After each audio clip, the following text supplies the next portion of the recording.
দুইটা কি কি? পাসপোর্ট আর ভিসা। যদি না হয় গুলি খাইতে হবে, জেল খাটতে হবে। কবরে যাইতে হইলেও দুইটা জিনিস লাগে, এক হচ্ছে ইমান আর এক হলো আমল। ইমান আমল নিয়ে যদি কবরে যাইতে পারো, কবর তোমার জন্য জান্নাতের বাগান হয়ে যাবে। আর যদি ইমান আমল যদি না নিয়ে যেতে পারো, ওই যে পাসপোর্ট ভিসা ছাড়া যেরকম মালয়েশিয়া গেলে গুতানি খাওয়া লাগে, এরকম কবরেও তোমারে গুতাইবে। ভাইরা আমার, আল্লাহ রব্বুল আলামিন বলেছেন, যে ব্যক্তি আমার হুকুম মানে না, আমার হাবিবের তরিকায় চলে না, সেই ব্যক্তি মানুষ নামের কি? মানুষ নামের কলঙ্ক। এটা কোন জায়গায় লেখা আছে? কোরআনে, হাদিসে। এটা একটা বইয়ের মধ্যে লেখা আছে, কিন্তু এই ধরনের উক্তি যুক্তি কোন কোরআনের মধ্যে নাই। ভাইরা আমার, আপনারা জানেন দিনের নবী হযরত মুহাম্মদ সাল্লাল্লাহু আলাইহি সাল্লাম 63 বছর জিন্দেগিতে 3.5 মনের অধিক খাবার খায় নাই, আর আমরা বছরে 10 মন চাইলেই খায় ফেলি। ভাইরা আমার, আমি শুধু একটি কথা বলতে চাই আপনাদের। সেই কথাটা হলো, মা বোন সবার আছে, স্ত্রী সন্তান সবার আছে, পিতা মাতা সবার আছে। ভাই, আমি মক্কা মদিনার ইমাম সাহেব, কিন্তু আমি মায়ের কথা শুনি না, মাকে কষ্ট দেই। আমার ইমাম সাহেবের কোনো দাম নাই, জান্নাত নাই। আজকালকার পোলাপান 16-17 বছর বয়সে বিয়ে করার জন্য পাগল হয়ে যায়। মা বিয়ে করে দেওয়ার সাথে সাথে সকিনা আর ফুলবানু পাইয়া মা বাবারে বুঝা যায়, শ্বশুর হয়ে যায় আব্বাজান, শাশুড়ি হয়ে যায় আম্মাজান, আর বাপ মা হয়ে যায় চাকর চাকরান। ভাইরা আমার, যারা মায়ের সঙ্গে খারাপ ব্যবহার করছেন, তারা আজকে মায়ের পা ধরে মাপ চান। যদি মা জীবিত না থাকে, মার বয়সী মহিলাদেরকে সম্মান করেন, মহিলাদের সাথে ভালো ব্যবহার করেন, তাদের খাওয়ান, তাদেরকে দাওয়াত করেন, তাদের জন্য দোয়া কালাম করেন, এটা মা বাপ পাবে। ভাইরা আমার, আমি যদি খারাপ লোক হই, তাহলে আমি কোথাও বসতে পারবো না, দাঁড়াতে পারবো না। আচ্ছা, আপনারাই বলেন, আমি যদি চোর হতাম, আমি যদি ডাকাত হতাম, আমি যদি বদমাইশ হতাম, আমি যদি গুন্ডা হইতাম, আমি যদি মদতি হইতাম, আমি যদি জুয়াখোর হইতাম, এখন আমি এখানে দাঁড়ায় আপনাদের সামনে কথা বলতে পারতাম? আপনারা শুনতেন কি? এখন সেটা আপনি বলেন। শুনতেন না। আমার একটা পরিচয় আছে, ওটা সিক্রেট। ওটাকে তোমার মতো দেওয়ার মতো লোকের মতো, তোমার মতো লোকের যদি আমার পরিচয় দেওয়া যাইতো, তাহলে আর আমার পাগল হইতে হইতো। ট্রাই টু আন্ডারস্ট্যান্ড, বোঝার চেষ্টা করো। In the event of conviction, this ticket is to be admitted history ticket. My name is M.B.K. Russell. My father's name is Kundukar Musharraf Hossain. My village name is Himsori. My thana name is Ramu. My district name is Cox's Bazar. Bangladesh is our homeland. There are 64 districts in Bangladesh. How many rivers Bangladesh? It is Padma, Meghna, Jamuna. It is beautiful country.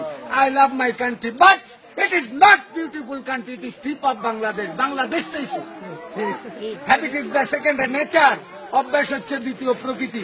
যে যে অভ্যাসে পরিণত হয়ে গেছে, ওই অভ্যাসটা মৃত্যুর আগ পর্যন্ত ছাড়তে পারে না।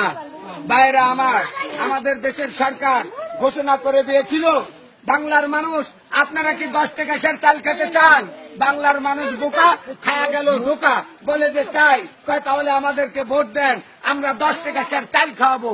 আল্লাহর কসম, 15 বছর রানিং চলতেছে সরকারের। একবার গেছে, আর একবার গেছে, আর একবার জোর করে থেকে গেছে, তাও 40 টাকা সের।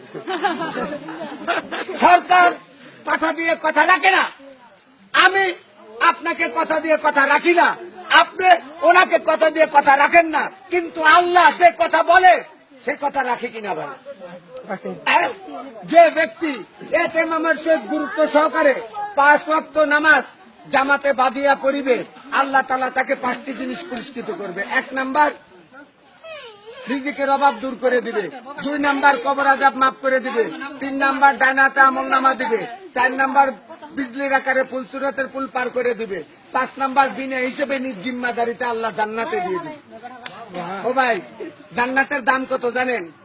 সমগ্র পৃথিবী বিক্রি করিয়া, সমস্ত হীরার খনি, সোনার খনি, তেলের খনি, ব্যাপক খনি বেচা, বিল্ডিং বাড়ি ঘর বেচা, সমস্ত টাকা জড়ো করিয়া জান্নাতে একটা খুঁটা রাখলে যতটুকু জায়গা, এই জায়গার মূল্য দিতে পারবে না।